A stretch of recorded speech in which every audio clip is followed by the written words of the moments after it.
우리는 느꼈습니다. 그렇기 때문에 우리는 여기에 머무르게 됐습니다.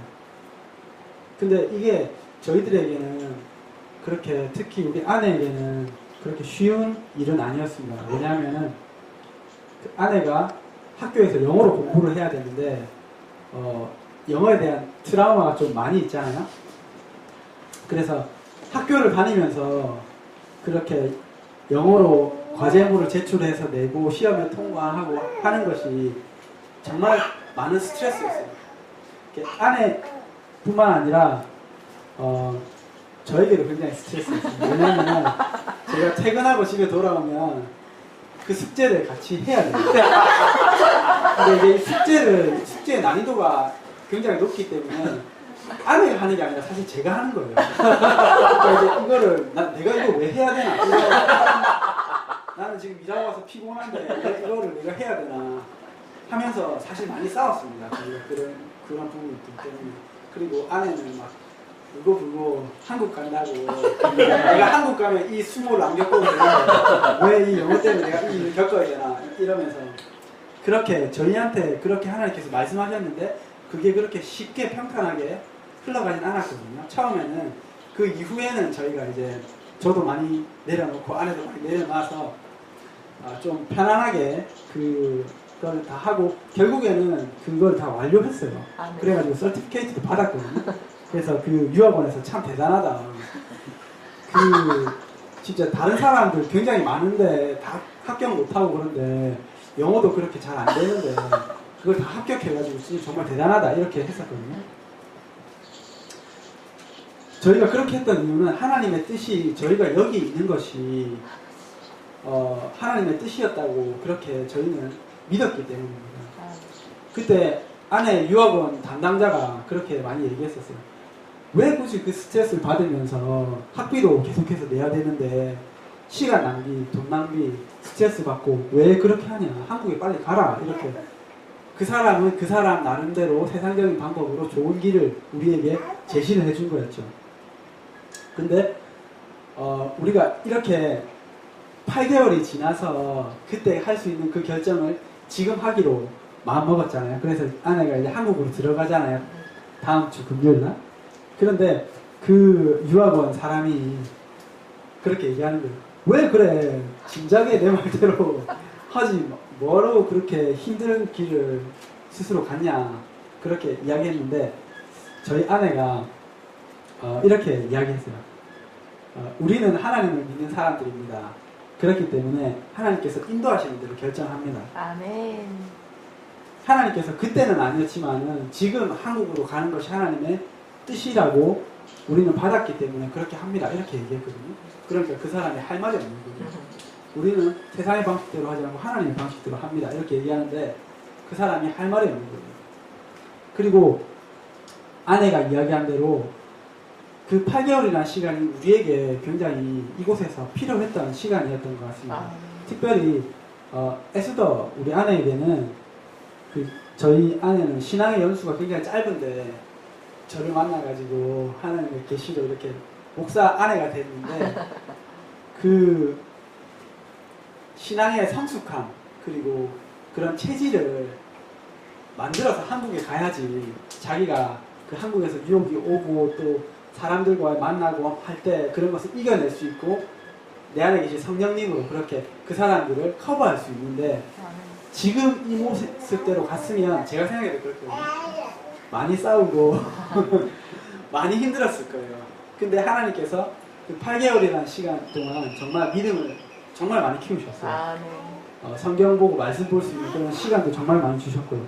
그리고 또 다른 것은 저희가 결혼 초기에 만약에 한국에서 있었다면 한국에서 이제 스트레스도 많이 받고 그러한 환경 속에 있었다면 정말 맞춰갈 수 있는 그러한 시간이 많이 없어서 많이 싸웠을 것 같습니다.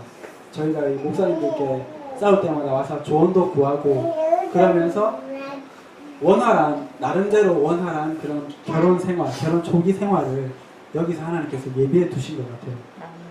그리고 또 하나 얻은 것은 에스더가 영어에 대한 트라우마를 많이 벗었습니다. 할렐루야. 옛날에는 진짜 막 그 영어로 이야기하는 곳에 가는 자체를 싫었어요. 왜냐하면 자기가 그렇게 열등감도 있는 데다가 그리고 그러한 어려움을 무시를 많이 겪고 해가지고 영어 하는 걸 자체를 굉장히 싫었거든요. 근데 지금은 어느 정도까지 성장했냐면 어제 도서관에 갔거든요, 저희가. 그래서 이제 저는 이제 설교를 준비하고 아내는 책을 읽고 놀았는데 중간에 이제 밥을 먹으러 만나가지고 이런 얘기를 하는 거예요. 하나님께 대고 옆에다 하나님 저 IH 5.5 되면 신학교 가겠다고 그러니까 내 영어 좀 잘하게 해달라고 막 이렇게 얘기하는 거예요. 아멘. 그러니까 그만큼 영어에 자신감이 붙고 이 트라우마가 많이 해결된 거예요. 할렐루야. 그 8개월이라는 시간이 굉장히 필요했던 거예요. 이렇게 인간적인 방법으로 하지 않고 하나님 안에서 결정하고 하나님의 방식대로 따르려고 노력을 하면 하나님께서 모든 것을 정말 하나님께서 부작용 없이 선하게 인도해 주시고 그리고 마침내 축복도 선물도 주십니다. 아멘. 아브라함이 이집트에서 좋은 대접을 받고 있을 때 하나님께서 사례의 일로 바로와 그 집에 큰 재앙을 내리셨다고 오늘 말씀하고 있습니다. 바로는 아브라함을 불러서 네가 왜 나에게 네 아내를 여동생이라 속여서 그를 데려다 아내를 삼게 했냐 하면서 막 화를 내면서 당장 네 아내와 네 소유를 가지고 다 가지고 떠나라 이렇게 이야기합니다. 아마도 하나님께서 바로에게 꿈에 나타나셨든지 아니면 다른 방법으로 그렇게 사례가 아브라함의 아내니까 건드리지 마라 이렇게 말씀하셨던 것 같습니다. 근데 이 말씀을 보면서 제가 늘 풀리지 않는 그러한 생각이 있었습니다. 왜 하나님께서 아브라함을 꾸짖지 않고 바로를 꾸짖으셨을까? 이런 생각을 하면서 묵상을 하는데 이런 생각이 들었습니다. 아마도 이제 막 하나님을 믿고 믿음의 여정을 시작한 아브라함이잖아요. 그런데 아브라함의 믿음은 이렇게 첫 번째 시험에 걸려 넘어진 것처럼 그렇게 크지가 않았어요. 그런데 그렇게 어떻게 보면 어린아이였어요, 영적으로. 이때만 해도 아브라함은 하나님이 어떤 분인지 잘 몰랐어요. 왜냐하면 주변에 하나님을 섬기는 사람도 없고 자기가 처음 믿는 사람이잖아요. 그리고 예전에 세상 방식으로 살아가던 그 연수가 몇 년이 70년이 넘는데 그 방식대로 하는 것이 세상 방식대로 인간적인 자기만의 방식대로 하는 것이 훨씬 익숙한 사람이지 하나님의 방식대로 하나님의 뜻을 묻는 그것에 대해서 잘 몰랐을 겁니다. 그렇기 때문에 하나님께서 이 영적으로 어린 아브라함을 나무라지 않고 그 바로에게 뭐라고 하셨던 것 같아요. 우리도 우리 부모님이 우리가 어릴 때 실수를 하면 용서해 주시잖아요. 그리고 그것에 대해서 죄를 묻지 않으시잖아요. 좀 전에 그 예배 시작하기 전에 이 재경 씨랑 조금 나누었는데 그런 말을 하더라고요. 정말 하나님께서도 우리가 자식이기 때문에 그 많은 허물들을 덮어주시는 것 같다. 그렇게 말씀하더라고요. 저는 좀 개인적으로 정죄의식이 강한 사람이고 그리고 좀 판단, 비판 이런 잣대가 강합니다. 제 자신에게도 마찬가지거든요. 그렇기 때문에 제 스스로에게도 굉장히 그런 것들 때문에 가책을 많이 느껴서 괴로움을 많이 당합니다. 근데 이것을 보고 또 재정 형제가 나누면서 하나님께서 그러시구나. 정말 하나님께서 사랑하셔서 때로는 이 허물을 덮어주시는구나. 꼭 그렇지만 않을 때도 있습니다. 하나님과 동행할 기간이 오래되고 하나님께서 본인을 많이 나타내 주셨고 이 아이가 나를 충분히 알 수 있을 정도가 되었는데도 계속 같은 죄를 반복하고 한다면 하나님께서는 가만히 두시지 않습니다. 징계하십니다. 잠언 3장 11절 12절을 보면 내 아들아 여호와의 징계를 경히 여기지 말라. 그 꾸지람을 싫어하지 말라. 대저 여호와께서 그 사랑하시는 자를 징계하기를 마치 아비가 그 기뻐하는 아들을 징계함 같이 하시느니라. 이렇게 말씀하고 있습니다. 그렇기 때문에 하나님께서 반드시 잘못된 것을 징계하시는 분이지만은 때로는 이렇게 하나님께서 우리의 잘못을 덮어주실 때도 있는 것입니다. 그렇지 않다면 우리가 어떻게 살아갈 수 있겠습니까?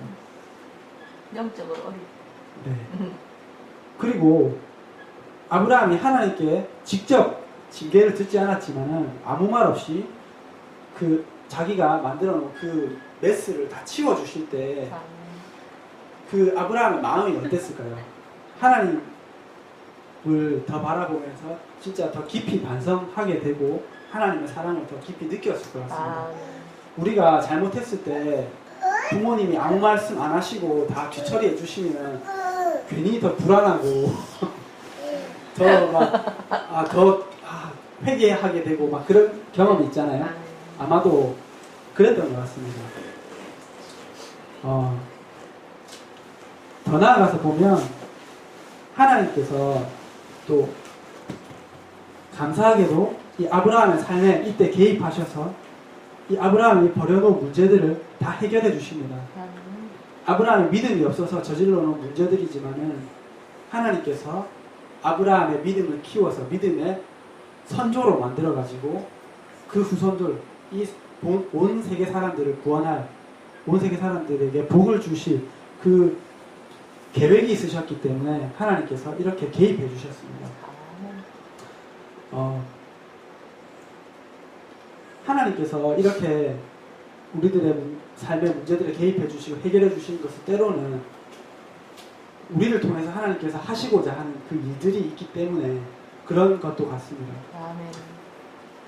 더 나아가서 우리가 죄를 짓고 하나님 밖에서 죽을 수밖에 없는 사람들이잖아요. 그런데 하나님께서 정말 예수님을 보내주셔서 나의 죄를 대신해서 죽이시고 그 죄를 사해 주셔서 내가 그 죄의 문제를 해결받는 것, 그것이 정말 하나님의 은혜잖아요. 값없이 주시는 하나님. 그러한 하나님의 은혜를 아무런 말씀 없이 이렇게 덮어주시는 하나님을 보면서 느낄 수 있었습니다. 그렇게 이집트에서 쫓겨나온 아브라함이 어디로 가냐면 자기가 왔던 이집트가 여기 있고 네게브 사막이 여기 있고 이스라엘이 여기 있거든요. 그 길을 그대로 돌아갑니다. 이렇게 네게브 사막을 거슬러서 내가 왜 여기를 왔을까 이러면서 터덜터덜 그 먼 길을 갔겠죠. 그리고 이전에 장막을 쳤던 그 베델과 아이 사이에 다시 도착해서 하나님께 예배를 드리게 됩니다. 이렇게 이것을 통해서 우리가 볼 수 있는 것은 우리가 믿음의 여정에서 하나님의 방법대로 하지 않고 내 방법대로 내 마음대로 어떤 길을 갔다면 아브라함처럼 그 길을 다시 돌아와야 됩니다. 아멘. 저도 부끄럽지만 이런 경험이 있어요. 저는 30살에 하나님께서 신학 공부를 하라고 말씀하셨습니다. 근데 저는 그 말씀을 거절하고 제 뜻대로 사업가가 되겠다고 한국으로 돌아갔습니다. 그래서 2년을 돌아서 32살에 정말 하나님의 뜻을 깊이 개인적으로 다시 묻고 나서야 돌아와서 신학 공부를 시작했습니다. 이 기간 동안 저는 많은 경험을 했어요. 그래서 이 사업에 대한 많은 경험을 했기 때문에 저는 더 이상 사업에 대한 미련이 없습니다. 그래서 미련 없이 하나님의 길을 지금 정말 기쁘게 감사하게 갈 수 있습니다. 할렐루야. 그리고 이 시간을 통해서 하나님과 더 깊은 교제를 할 수 있었어요. 정말 금식 기도도 많이 하고 그리고 기도원에도 많이 올라가고요. 그리고 그 시간을 보내면서 내가 이제 내 인생을 내 마음대로 살지 않고 내가 정하지 않고 하나님께서 정하시고 인도하시는 대로 인생을 살겠습니다. 그렇게 결심을 하게 됐거든요. 그리고 그 경험을 통해서 내가 내 삶을 개척하고 내 길을 결정하는 것보다 정말 나를 나보다 더 잘 아시는 하나님께 이 모든 것을 맡기고 하나님께서 말씀하시는 것을 할 때 내가 더 행복하구나 하는 것을 또한 느낄 수 있었습니다. 그렇기 때문에 우리가 하나님 안에 있으면 우리가 잘못된 길을 가더라도 하나님께서 그 안에서 협력하여 선을 이루도록 인도하십니다. 그러나 우리가 하나님의 말씀에 바로 순종하고 가면 다시 돌아와야 하는 그 수고와 그 아픔을, 그 시간을 덜 수 있습니다. 하나님께서 우리의 삶을 그분의 계획대로 사용하실 수 있도록 그렇게 더 잘 하나님께 응해 드릴 수 있을 것입니다. 그래서 우리는 이제부터는 하나님의 말씀에 순종해서 정말 다시 돌아와야 하는 그러한 수고와 시간 낭비와 그런 아픔을 겪지 않는 우리가 되기를 정말 축복합니다. 아멘. 다시 가나안으로 돌아온 아브라함 일행에게 또 다른 문제가 생겼습니다. 두 번째 시험이 찾아왔습니다. 이것이 시험이긴 한데 이 시험은 어떻게 보면 축복된 시험입니다. 왜냐하면 그 이집트를 갔다 오고 하면서 이 가축과 사람들과 노비가 너무 많이 늘어나는 거예요. 그래서 이제 재산이 너무 많다 보니까 이 사람들의 직업은 목축을 하는 사람인데, 목축을 하려면 땅이 필요하고 물이 필요하고 목초지가 필요한데 이 사막 지형에서 이게 제한되어 있는 거죠. 그렇기 때문에 이 당시에 비록 롯은 조카였지만 롯도 나이가 굉장히 많이 들었을 것이거든요. 적어도 5, 60대는 됐을 것이기 때문에 이제 따로 개척해야 될 그런 시기가 되었을 것입니다. 그래서 이 롯의 일꾼들하고 아브라함의 일꾼들이 자꾸 싸우는 거예요. 이 물하고 땅 문제 때문에. 게다가 그곳에는 가나안 사람하고 브리스 사람들이 이미 살고 있었기 때문에 경쟁이 굉장히 치열했을 겁니다. 그래서 아브라함이 이 분쟁을 막기 위해서 롯에게 나뉘어지자 이렇게 제안을 합니다. 네가 동쪽을 선택하면 내가 서쪽으로 갈 것이고, 네가 서쪽을 선택하면 내가 동쪽으로 가겠다. 그렇게 제안을 합니다. 이 제안에 롯은 물이 풍부하고 살기 좋아 보이는 동쪽을 선택해서 소돔 근처로 갑니다. 그리고 아브라함은 가나안 땅에 남게 됩니다. 아브라함이 첫 번째 믿음의 시험에서 실패하고 돌아와서 하나님께 예배를 드리면서 하나님과의 관계를 회복하고 얼마 지나지 않아서 이 시험이 왔는데, 이 시험에서 아브라함은 적어도 예전처럼 첫 번째 시험처럼 인간적인 방법, 세상적인 방법이 아니라 하나님께서 이 일 가운데 섭리하시도록 인도하시도록 그렇게 구하는 사람으로 그 정도 성장했던 것 같습니다.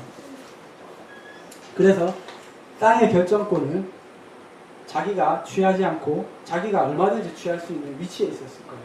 나이로 보나 권위로 보나 그리고 재산으로 보나. 그런데 그 결정권을 롯에게 줍니다. 롯은 어떤 선택을 하냐면 아브라함이 첫 번째 시험에서 자신의 세상적인 판단대로 했던 것처럼 똑같이 합니다. 눈에 보기에 비옥하고 살기 좋아 보이는 곳을 선택해서 떠납니다. 우리는 때로 하나님께서 하나님께 어떤 선택을 맡기고 그분의 섭리가 그 안에서 이루어지도록 이 아브라함처럼 그렇게 기도할 수 있습니다. 예를 들어서 아브라함이 하나님, 롯이 여기를 선택하면 남은 것을 제가 선택하겠습니다. 그것이 하나님의 뜻인 줄 믿겠습니다. 또 우리에게 저도 이러한 기도를 많이 했거든요. 하나님, 만약에 여러 군데 직장에 어플리케이션을 넣었는데 이곳에서 되면 연락 오는 곳에서 일하라고 하시는 것이 하나님의 뜻인 줄 믿겠습니다. 그런 기도를 많이 합니다. 그렇게 기도하는 것이 나쁘지 않습니다. 어느 정도 신앙에 성숙하는 단계에서 그렇게 충분히 할 수 있습니다. 하나님께서 구약시대에 우림과 둠밈이라는 걸 주셔서 이거는 두 돌입니다. 하나님의 뜻을 점치기 위해서 사용했던 제비 뽑기와도 비슷합니다. 이렇게 에봇 안에 이렇게 넣어가지고 이렇게 꺼내면 이것이 하나님의 뜻이구나 아니구나 이렇게 알 수 있었거든요. 그리고 기드온도 이 하나님의 뜻을 묻기 위해서 약간 이런 비슷한 그런 시험을 하나님께 합니다. 하나님, 제가 미디안 사람을 치고 이스라엘을 구하는 것이 하나님의 뜻이라면 제가 이 손뭉치를, 양털뭉치를 여기에다 타작마당에 두겠습니다. 내일 아침에 일어나서 이것만 젖어 있고 양털 뭉치만 젖어 있고 땅이 말라 있다면 이것이 하나님의 뜻인 줄 믿겠습니다. 그리고 나서 그 다음날 이걸 믿지 못해서 한 번 더 똑같이 반대로 시험을 합니다. 그렇게 하셨을 때 하나님께서 그렇게 응답을 해주셨습니다. 근데 제가 느낀 것은 이것도 나쁘지 않지만은 우리가 믿음이 자라고 더 하나님과의 깊은 관계에 들어가면은 이러한 방식의 인도보다는 정말 하나님께 직접 하나님의 뜻을 묻고 하나님의 말씀대로 그 방향을 결정할 수 있어야 한다는 것입니다. 예를 들어서 아브라함이 좀 더 성숙한 신앙의 사람이었다면 이렇게 물어볼 수도 있었을 것입니다. 하나님, 지금 살고 있는 땅이 롯의 사람들과 저희 사람들이 함께 살기에 넉넉하지가 않아요. 어떻게 할까요?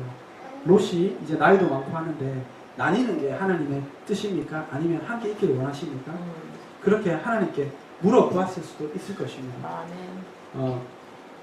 롯의 이야기를 그 이후에 롯의 삶이 어떠했는지 다들 아실 것입니다. 이렇게 아브라함으로부터 갈려나가서 이 소돔에 정착한 롯은 소돔이 멸망당할 때 겨우 구원을 받게 되는 그런 구원을 받았습니다. 그 이후의 삶은 두 딸이 롯에게 술을 먹여서 동침을 함으로써 아이들을 베게 되는데 모압과 암몬입니다. 그래서 이 사람들이 이 롯이 그 딸들과 관계를 맺어서 낳게 된 이 민족들, 모압 민족들과 암몬 민족들이 나중에 이스라엘을 굉장히 미워하고 대적하는 그러한 민족들이 됩니다. 어쩌면 이 모든 것을 하나님께서는 아셨잖아요. 이때 이미 다 아셨잖아요. 그럴 때 하나님께 아브라함이 묻고 이 결정을 했으면 어땠을까 하는 생각이 들었습니다. 우리가 정말 이 오늘 말씀을 쭉 보면서 한 가지를 정말 배우고 마음에 새겼으면 좋겠습니다. 하나님의 절대적인 주권과 뜻을 묻고 그리고 그 뜻에 순종하는 우리가 되기를 원합니다. 세상적인 방법, 우리도 이때까지 세상에서 살면서 세상적인 방법과 내 지혜로 그렇게 많은 문제들을 해결하려고 했고 때로는 그것이 먹혀들었고 그렇지만은 이제 우리는 세상의 사람이 아니고 하나님의 사람입니다. 그렇기 때문에 하나님의 법과 하나님의 방식대로 해야 됩니다. 아마 각자 가지고 있는 그러한 문제들이 있을 것입니다. 내가 이것은 정말 하나님께 온전히 드리지 못하겠다. 내 방식대로 이 문제를 해결하고 싶다. 이것만큼은 하나님을 믿지 못하겠는데, 내려놓지 못하겠는데 하는 것이 저도 있습니다. 그러한 것들을 정말 하나님께 온전히 내려놓고 그렇게 해야만 부작용이 없습니다. 아멘. 아까 보았던 그런 부작용이 생기게 됩니다. 내 뜻과 방식대로 하면. 그러한 부작용 없이 하나님께서 그 문제를 정말 하나님 안에서 해결할 수 있도록 그렇게 하나님께 묻고 그 뜻대로 순종하는 저와 여러분이 되었으면 좋겠습니다. 아멘. 지금 잠시 기도를 드릴 텐데 하나님께서 이것을 통해서 이 말씀을 통해서 나에게 내려놓고 이 부분 또한 나에게 맡겨라 하시는 그런 부분이 있다면 그렇게 할 수 있는 힘을 달라고. 나는 그렇게 할 수 없습니다. 그렇지만 성령님께서 나에게 그런 힘을 주셔서 나를 변화시켜 주셔서 그렇게 할 수 있게 해달라고. 정말 하나님의 뜻을 무엇이든지 하나님의 뜻을 묻고 그 길을 순종하면 내 생각과 내 방식대로 하지 않도록 그렇게 하나님 앞에 기도드리겠습니다. 아멘.